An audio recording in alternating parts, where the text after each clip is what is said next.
Welcome to the People of AI podcast, showcasing inspiring people with interesting stories in the field of artificial intelligence. I'm Ashley Oldacre. Let's jump right in. This podcast is sponsored by Google. Any remarks made by the speakers are their own and are not endorsed by Google.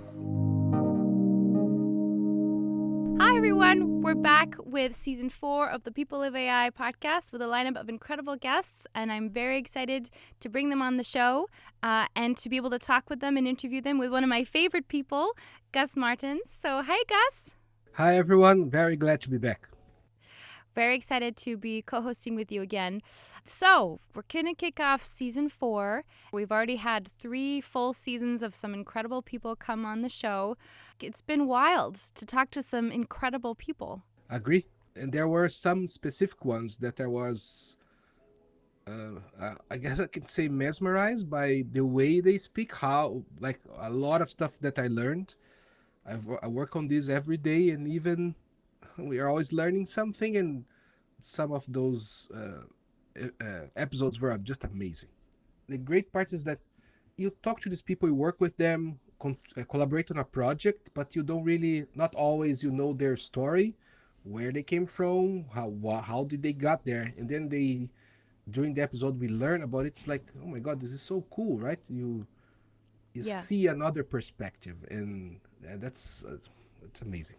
It's how community has helped them with their career, essentially, and connecting with the community and growing within the community, I think has been so.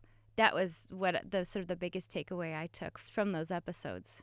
But speaking of the people, I think, one of the things we really want to talk about in this episode today is, what does it mean to be a person of AI? Our show is about people, the people of AI who build the technology, who are in the field, and how they got there, sort of their journeys and their stories around it. And, we started about 2 years ago, and the landscape has changed so much. And so today the goal is just you and I to revisit what that means today to be a person of AI. And you've done some really exciting stuff. And so just remind us of how cool you are. Thank you. I don't know if I'm cool, but let's say that I'm a person of AI since 2016, 17. I started working, of course, when TensorFlow came out, and when TensorFlow Lite was announced, and then I started to build Android, because I was an Android developer, and I said, oh, this is AI. Back then we only called machine learning. This machine learning thing is very cool, right? Let me try to build something. So I start to build some demos, trying to use the tech, trying to understand. And that was a interesting journey back then, because it was very academic, right? You have to learn a lot of the math and algebra and statistics and all of that, calculus, all of that. And that was cool and all, you have to learn. And as a developer relation, my goal is to help other people succeed with our tech. And if the tech is too hard to understand, people probably will not use. And that's something that we've been working on to make easier for everyone to have access, and more than have access, to improve their products, improve their life, improve their work with these tools, right? So it's my journey to make it easy for everyone. And that, I guess some of the topics you mentioned, it's what's a developer of people. That's something that I ask myself like every week. What's going on? What's changing? Yeah. And how should we change to help these people? So this is what I've been doing this year specifically. I've been working with the Gemma models, as I guess everyone that saw me here, that's all I talk about. So I love it. It's the amazing journey. The team is amazing. Everyone involved is such great people, and I like the idea of open models, giving access to more communities, work with the community to empower them. So this is basically what I've been doing since we started doing this. I was already working with Gemma somehow. Now it's available to everyone. So that's a cool part. And you also changed a lot, right? You start doing some other cool stuff. When I joined Google back in 2017, I was as working sort of as an executive assistant, and then became a program manager in the space of AI. I'm starting to work with the team on Gemini, and the various launches and releases that are going on, and learning more and more about the technology. And so I find that my imposter syndrome is dissipating only very slightly, and so I feel a little bit more comfortable putting myself into this people of AI, into this person of AI category. But A, it's taken a long time, and B, I think a lot of it has to do with the opening up of this technology to the public, and so that's why this question has come up to me these days, because I think anybody that was really involved in the technology and building it and researching it was very clearly a person of AI. But now, with generative AI, that sort of line between, being a person of AI and not is becoming much more blurry. I don't know if you're nodding your head, so I'm assuming yes. And one thing is, I told my manager back and said, hey, we have to start studying this and talking about this. This is important. And he escalated that to manager, who I don't know until what level it got, but the answer that came back is this AI thing, machine learning back then, was these things are for PhD people, and Yeah, we are not PhD people. right. So that's not for us. And as of today, that's completely different, right? It's cool to see how it's spreading. 100%. And sometimes I'm talking to someone, they say, oh, I'm using, I don't know, Gemini to do this specific task. And then I'm like, can it do it? Yeah, it can do very well. And then they show me like, oh, okay, nice. What you're saying is there's so many use cases that are cropping up that we wouldn't even have imagined. Gus, you and I were talking about this concept of being a person of AI. There's kind of these kind of three buckets of people, right? There's the visionaries, the ones that are driving the research and are driving the technology forward and iterating on the next big thing.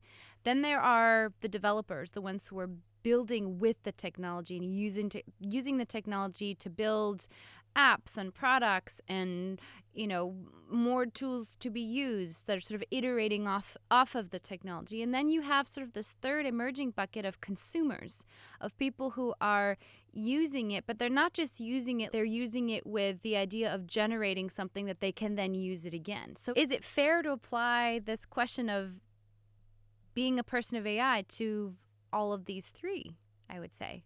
That's a great point. It's like saying who is a developer, right? Who is a developer today? Right. I guess anyone can be a developer if they want. The same way that maybe this analogy might not be the best one, but anyone can build a table. Anyone. Mm-hmm. Or anybody If the table can is play the piano like your daughter is doing in the background. well, that's a good sign that the internet's working for her. Yeah, good. Yeah. So anyone can play the piano. Anyone can build a table. Yeah. As of today, would you like? So is everyone like a table builder? Sorry for my lack of English word here. Is everyone a pianist? Is everyone so? Right. May potentially maybe, and I guess for developers is this will be the same. It is getting there, but Gen AI definitely helped in terms of enabling any person to be a developer if they want. Do they need to learn more than just prompting? 100% yes. They can build some things. The tech will improve for they can build more, but there will always be a barrier, right? Right. There's Right. for that's the same way that even if I can build a table, craft something beautiful, I know the professionals can do way better, and Right. developers that really want to live as a developer, they will be able to do way better for many reasons. They understand how everything connects better. It also comes back to this question of like, do you need to learn how to code anymore? So I think if you want to, yes, if you want to be a developer, a professional developer, I think yes, makes sense, and it will still make sense for many years. I don't think developers will cease to exist all of a sudden because Gemini or any other model can help you with code. It's I think there's still a long way to go for that we still they're going to be a very good assistant for a long time, if not always. So I think learning to code is important. Gen AI also enables complete new ideas that weren't possible in the past. One thing that I guess we have this is how do you use AI in a very particular way that can change the field. Maybe that's one thing. But if you're just using Gemma model to do something cool, you are using AI for sure, right? The other thing is, could it also be a mindset? There's a mindset of not just developing a cool technology, but thinking about the bigger picture of developing like intelligence and what that really means and how that applies to our everyday lives to enhance us. And right now, I think there's a lot of thoughts around like productivity, and these tools make us more productive. But being a person of AI, I don't think it. I think, or is it? Is being a person of AI also mean like you're thinking about being more productive, sort of increasing your human strengths by being superhuman with these tools, kind of. If you're actively building something using AI, maybe you're a person of AI, right? Just everyone, of course, can build something, and one can be. But I don't think everyone that use because if you think everyone that use AI today, if you take a picture on your phone, you're using AI. There's no way Right. to escape that. Every Right. phone has AI on their camera, Right. and so if you're passively using, you're just like a person that maybe you're not building something you don't want to. But if you are building something, actively building, maybe you are. We can say that that's a part of the people of AI, or at least the people that are pushing the field forward, right? So I guess actively pushing the field forward might be a good thing. Uh, Mm-hmm. and the cool thing is that the tools are getting so much easier that anyone can be there. Anyone. There's Right. no Right. Right. no barrier. I would say. Of course, you need access to some resources here and there, but it's doable, right? Doable. You have very clearly researchers who are pushing the field forward, um, and you have developers, but then you can also have consumers. It's like at Google, where we build the technology both so that we can use it, but also so that others can use it. And so it's also really cool to see the random or really curious, creative ways that people are using it, and that can sometimes inform. Can it inform how the tech how tech moves forward, or is it just sort of again about sort of generating something that's out there that then people can use, but that doesn't necessarily inform the direction or the evolution of the field? That's a good point. It's really hard to. We are in a position today that's hard to define these groups. I would say Yeah. the tools are available to everyone, right? So we are limited by our creativity now. How we think about it, how we can apply things, how what we try.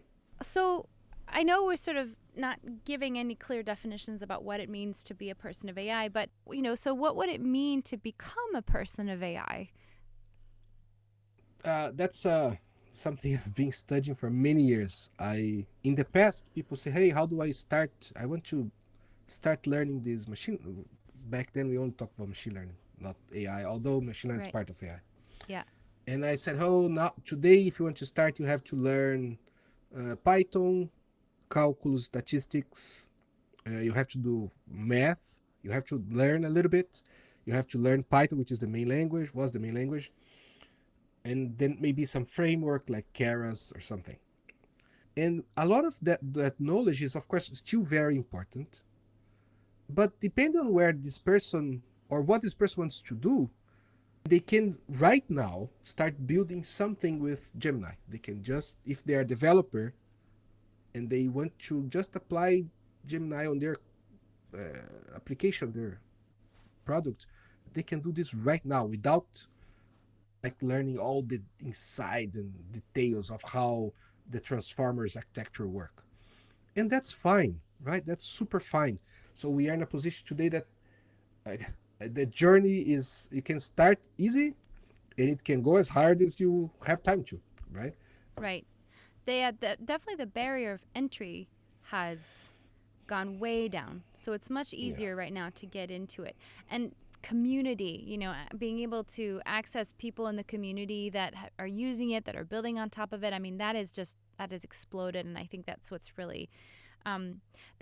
really so exciting. But so the next thing I also know a lot of people ask about and wonder about is there is so much information out there. So how do you stay relevant?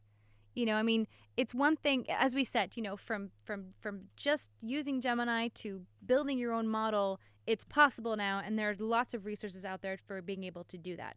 But I know that developers, especially who are in the field and building with it, everybody is just the speed at which this is changing is like mind boggling. It makes your head swirl. So staying relevant, I think, is also an important component of being a person of AI, right? Depend on who you follow, it's it generates anxiety. Just that. Right. Because every Right. day, oh, everything is new. While things they are moving, of course. Yeah. But it's not every day that we see something that, oh, this is completely new. Oh my god. Right. So of course it's important to know, oh, this exists, is so cool. But it's an evolution, right? There's small steps every day. Small steps every day. And one thing that I learned is you just keep going your small steps. Your small steps, you don't need to worry, oh my god, everything's completely new. Uh if you don't know that, you are behind, right? That's false. Right. Don't fall for that. That being said, having trusted sources like news that you can follow, like people that, like, Right. I don't know, I follow this person, he posts cool stuff, Yeah. or channels that put good blog posts out or good videos that, oh, this is what happened, this is new. I use that to keep updated. I have some people that I really like what they write. This is their life, right? It's they work on that. They like to share what they're working on, and but this is a very hard one. It's there's too much noise, too much noise. It's like, and my job is Yeah. to help you not fall for all that noise, right? Right, right, right. I get this question a lot as well, like from, from different, even sort of in the consumer space of, how do I know, like, out of all of these models, like which ones are legitimate? And we have, the LMSys leaderboard, which is, I think, a good enough place to sort of access and view the different metrics of the different models that are out there. But I think, especially in terms of products, how can you tell if this product is legitimate? And I think that's where the challenge is. And then the other thing is, if you're sort of in an industry and you're sort of also trying to incorporate it, that's also the other challenge. And so I think one of the things I've been saying is, if you are specifically in an industry, look at what already exists within your industry, so it helps narrow the field of search. So staying industry specific, I think, is also a really good place to start.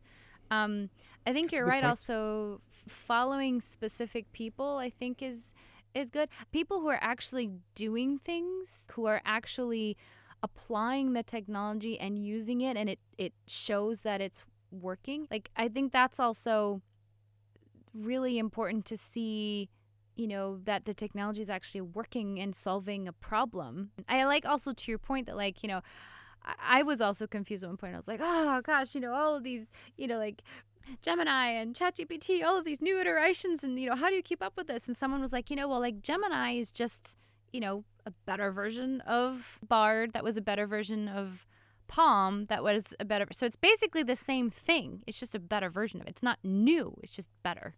I guess from when you start to work more on the field, it's you get there's a it's a two-edged knife there. You Yeah. start to understand better how things work and who are the people that you should listen to. I like to see what people that are building things, that are publishing samples, that are writing stuff, that what they understand. That's one. The problem is that sometimes when you get too much into the weeds Mm. and something new happens, you might not pay attention because that I don't think that's gonna be a thing, and then all of a sudden it becomes a big thing. So sometimes you're surprised, right? We were surprised by many disruptive technologies, even though we work on tech. Like, I've been in tech for more than 20 years. And I'm Yeah. surprised in some ways. I was like, oh, I didn't think that could work, and it does. So Right.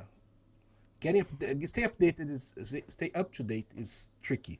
One place I find good people sometimes too that I like talking to is you go to a community event Yeah. and you start talking to people and you meet good like people that uh, are very interesting.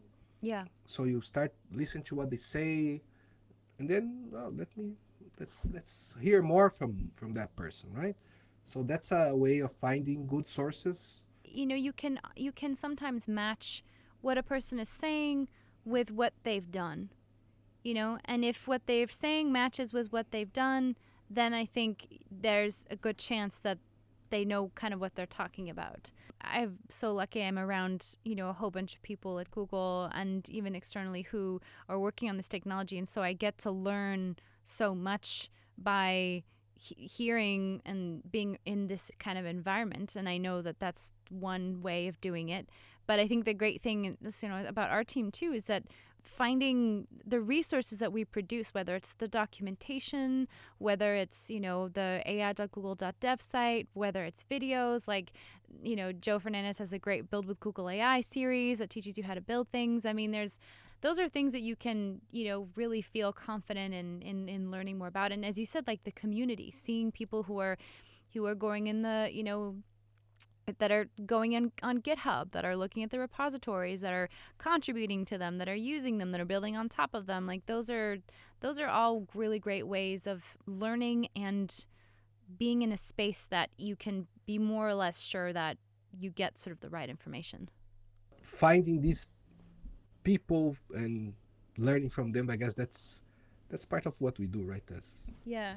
everything, Yeah. just that AI field is just too super fast, but this is the same work. Yeah. Yeah.